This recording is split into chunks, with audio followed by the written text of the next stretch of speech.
ఏంటి నా కొడుకుని ఎగతాళి ఎక్కచెక్కలు చేస్తారంట? ఎవరది? ఇప్పుడు చేయమని చెప్తా. బాబాయ్ గారు మీరు ఆవేశపడగారు, అసలు ఏం జరిగింది? నేను చెప్తాను చెప్పరా. రాత్రి స్వప్న అనుకొని గేదెకు ముద్దు పెట్టా. దానికి నువ్వేమన్నా? కాబోయే పెళ్ళడానికి ముద్దు పెట్టడం అదొక ఆర్ట్ అన్న. దానికి నువ్వేమన్నా? అర్టు మాకు తెలియదు, మరి నువ్వు చేసి చూపిస్తే చూస్తాం అన్న. దానికి నువ్వేం చూపించా?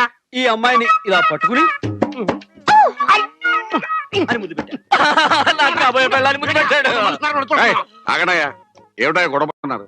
ఏం జరిగింది? ఏం లేదు తాతయ్య గారు, అసలు రాత్రి ఏం నేను జరిగింది? చెప్తా నువ్వు ఆగు బాబు, చెప్పు. రాత్రి స్వప్న అనుకొని గేదెకు ముద్దు పెట్టా. నువ్వేమన్నావు? కాబోయే పెళ్ళడానికి ముద్దు పెట్టడం అదొక ఆర్ట్ అన్న. నువ్వేమన్నావు? అర్టు మాకు తెలియదు, మరి నువ్వు చేసి చూపిస్తే చూస్తాం అన్న. మరి నువ్వేం చూపించావు? ఈ అమ్మాయిని ఇలా పట్టుకుని అని ముద్దు పెట్టా. మళ్ళీ నాకు కాబోయే పెళ్ళాన్ని ముద్దు పెట్టాడు. ఇగో బాబా, ఇప్పుడు నువ్వు నా కొడుకు అనుకో, నా కొడుకు నువ్వు అనుకో. ఇప్పుడు చెప్పు. రాత్రి స్వప్న అనుకుని గేదెకి ముద్దు పెట్టా. దానికి నువ్వేమన్నా? కాబోయే పెళ్ళానికి ముద్దు పెట్టడం ఒక ఆర్ట్ అన్న. దానికి నువ్వేమన్నా? ఆర్ట్ మా తెలియదు, మరి నువ్వు పెట్టు బాబు, మేము చూస్తాం అని అన్నా. దానికి నువ్వేం చూపించా? సన్నాసి, అవకాశం ఇచ్చా ముద్దు పెట్టుకోలేవనా? సన్నాసి అదవా. ఆ మాట నువ్వు ముందే చెప్పచ్చుకో. నువ్వు ముందరగచ్చుకో. అప్పుడేమైందిలే, అవతల నిశ్చితార్థం ఉంది కదా, అప్పుడు చూపిస్తా నా తడాక.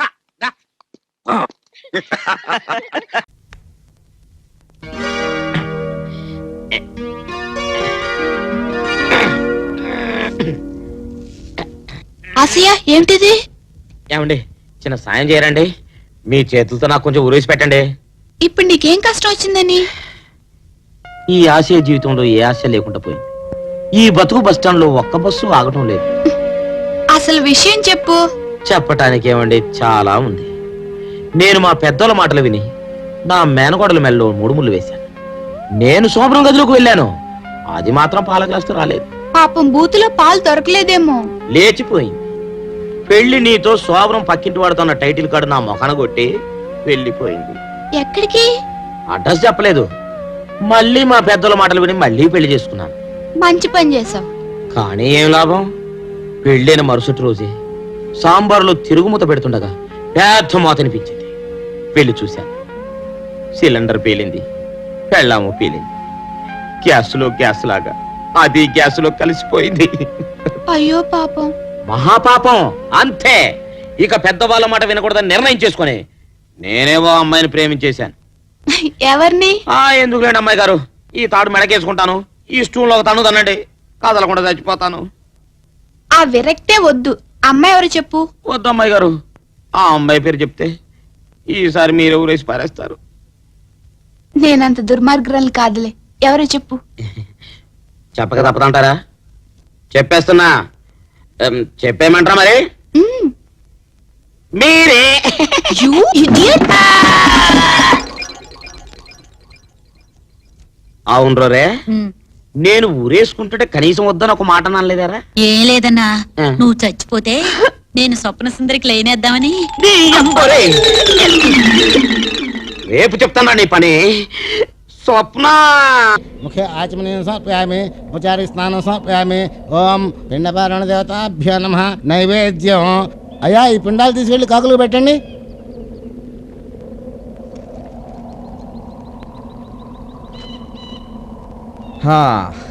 పంతులు గారు, తతంగం బాగా పూర్తి చేశారు. మీరు దక్షిణం తీసుకుంటే నాకు తృప్తిగా ఉంటుంది. అయ్యా, పిండాలు కాకులు తింటేనే కానీ తతంగం పూర్తి కాదు. పూర్తి అయితేనే కానీ ఈ దక్షిణ తీసుకోవడం ధర్మం కాదు. ఒరేయ్, ఆ కాకుల్ని పిలవండిరా.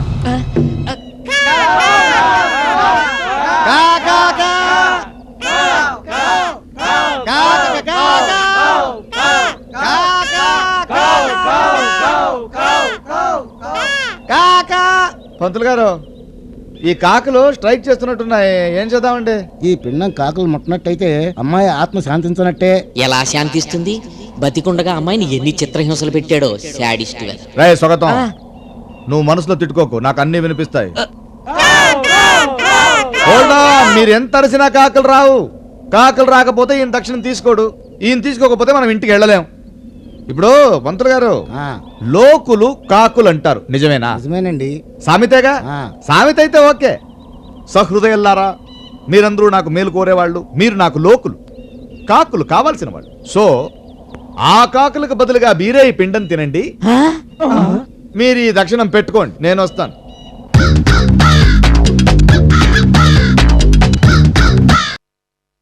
ఇది ఇల్లు కాదు రోయ్, మహారాజు గారి కోట. ఓ నాయన ఓ నాయన, ఎంత నడిచినా తరగదేంట్రా. కూడా 2 గేదెలు తెచ్చుకుంటే ఎంతక్క ఎక్కి ఇల్లంతా తిరిగే వాళ్ళం. ఒడ్డుగా బుద్ధి పోనిచ్చావు కాదు. పచ్చిగడి మాసిపోతే దీనిదేముందయ్యా, అయ్యగారికి అమెరికాలో ఒక బిల్డింగ్ ఉంది. దాని ముందు గేటు సింగపూర్ లో ఉంటుంది, వెనక గేట్ ఐరోపాలో ఉంటుంది. ఈ 2 గేట్ల మధ్యన ఎన్ని ఎకరాలు ఉంటదండి? 2 దేశాలు. ఏమైనా మీతో బియ్యం అందడం నా వెయ్యాల పుణ్యం అంటే. సరే ఇంతకీ మీకు ఇల్లు నచ్చినట్టేనా? బలవాళ్ళు నచ్చినట్టేనా అని నెమ్మదిగా అడుగుతావంటే ఎంత నచ్చిందో చెప్పాలంటే నా నోటమ్మడ మాట రావట్లేదు. అదండి. ఓ ఏంటి ఫైనాన్సర్ తో వచ్చారా? మీ ఫైనాన్సర్ కి ఇల్లు నచ్చినట్టేనా? ఫోను. హలో, అదేంటి గిరీశ్వన్న నన్ను ఫైనాన్సర్ అంటాడేంటి? అసలు అతను ఎవరనుకుంటున్నావు? ఎవరు? అమెరికాలో ఉన్న మీ వియ్యంకుడి పర్సనల్ సెక్రటరీ. అతనికి నువ్వు మామూలు కోటీశ్వరుడు అని చెప్పాననుకో, ఇదే ఫోన్ లో అతను మీ వియ్యంకుడితో చెప్తాడు. అతను ఫోన్ పెట్టకుండానే పెళ్లి క్యాన్సిల్ చేసేస్తాడు. పైగా అమెరికా నుంచి పోలీసుని పంపిస్తాడు, నిన్ను బొక్కలో పెట్టించేస్తాడు. ఇదంతా జరగకూడదని ఊరికే నేను సినిమా ఫైనాన్సర్ అని చెప్పాను. ఏంటి లైన్లు బాగాలేదా? తర్వాత మాట్లాడతాలే. ఏంటి ఇల్లు నచ్చినట్టేనా? బ్రహ్మాండంగా. మరి షూటింగ్ ఎప్పుడు? పెళ్లి తర్వాత. పెళ్లి ఎప్పుడు? ఇల్లు తర్వాత. ఇల్లుకి పెళ్లికి సంబంధం ఏమిటండి? ఇల్లు లేకుండా పెళ్లి ఎలా జరుగుతుందయ్యా? పెళ్లి చేసుకోవాలంటే ఇల్లు కావాలి కదా. ఇల్లుకి పెళ్లి కావాలి, పెళ్లికి ఇల్లు కావాలి, ఇల్లుకి పెళ్లి కావాలి, పెళ్లికి ఇల్లు కావాలి, ఇల్లుకి పెళ్లి కావాలి. పెళ్లి ఇల్లు 2 ఉండాలంటే ఇల్లు నన్ను వదిలిపెట్టు. మీకు ఇల్లు ఖాయం. అమ్మో అమ్మో ఇల్లు ఖాయం. ఇల్లు సరేనయ్యా, మరి పెళ్లి మాట ఏంటి? వస్తున్నా దానికే వస్తున్నా. ఇప్పుడు నీకు ఇల్లు ఓకే కదా, బియ్యం కూడా ఓకే కదా. మనిషిని చూడలేదు కదండి. మనిషిని ఏంటయ్యా చూసేది? ఇల్లు చూసావు కదా, ఓకే. నువ్వు వెళ్ళి పెళ్లి ఏర్పాటు చేసుకో. ఇదిగో గిరీశం గారు, మళ్ళీ అల్లుడు గారు బిజీ గిజీ అంటాడేమో. మీరు దగ్గరుండి 2 రోజులు ముందే తీసుకురావాలి. ట్రై చేస్తా. అదేం కుదరదు, తప్పకుండా తీసుకురావాలి. శిష్య, ఏంటి గురు? ఇల్లు కట్టి చూడు, పెళ్లి చేసి చూడు అని కదా అంటారు. కట్టిన ఇల్లు చూపించాం, పెళ్లి చేసి చూపిద్దాం. పొద్దున్నే సంతకాలు పెట్టమని పట్టుపట్టాం కదా, కొంపదీసి రైలు పట్టాల మీద తలకాయలు గానీ పెట్టేశారేమోరా. వాళ్ళు రైలు పట్టాల మీద తలకాయ, వాళ్ళు అసలే పోలందేవులు. ఏదో రోజు నీ తలకాయ నా తలకాయ తీసుకెళ్లి రైలు పట్టాల పెట్టేస్తారు. 100 పెట్లు గూడ్స్ బండి ఆరనేసుకుంటూ స్పీడ్ గా వచ్చేసి మన తలకాయ నుంచి ఎక్కేస్తుంది. 2 తలకాయలు లక్ష్మీ బొమ్మల బడేలు పేలి 2 తలకాయలు పక్కనే ఉండి నవ్వుకుంటాయి.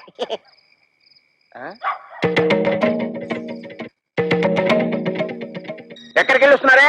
నాది కూడా దక్కొచ్చాను. ఎక్కడ ఊరేగి వస్తున్నారు? ఉద్యోగానికి వెళ్ళొస్తున్నావు. ఉద్యోగానికి అలా మొహం మీద కూర్చుంటూ సమాధానం చెప్తుంటే చూస్తూ ఊరుకుంటావు. సిగ్గులేదు నిన్ను. చెయ్యి ఎత్తామంటే మళ్ళీ ఎత్తడానికి చెయ్యడు. మాకు తిండి పెట్టడం దండగా నవ్వు కదా. ఇదిగో ఈ 30 రూపాయలు తీసుకొని మడిచి జోబులో పెట్టుకో. ఏమయ్యా, నీ పిల్ల అంతా చీప్ గా పెంట మీద ఏకని చూస్తుంటే చూస్తూ ఊరుకుంటావుట. సిగ్గులేదు. నన్నా ఏంటే? ఇదిగో నా మెల్లో తాళి కట్టిన పాపానికి ఒక 10, నాకు తిండి పెట్టినందుకు ఒక 10, నీకు మీ అమ్మకు దండగా తిండి పెట్టినందుకు ఒక 10, టోటల్ గా 30 రూపీస్ మింగు. మరి దానికో నీ దబాయింపు డబ్బా కబుర్లు నా దగ్గర కాదు. ఈ రోజు నుంచి నేనో రోజు ఇల్లు తుడిస్తే నువ్వో రోజు ఇల్లు తుడవాలి. నేనో రోజు బట్టలు ఉతికితే నువ్వో రోజు బట్టలు ఉతకాలి. నేనో రోజు వంట చేస్తే నువ్వో రోజు వంట చేయాలి. ఇంపార్టెంట్ పాయింట్ ఒకటి ఉంది. నా పర్మిషన్ లేకుండా నా పక్కలో నువ్వు పడుకోకూడదు. అవ్వా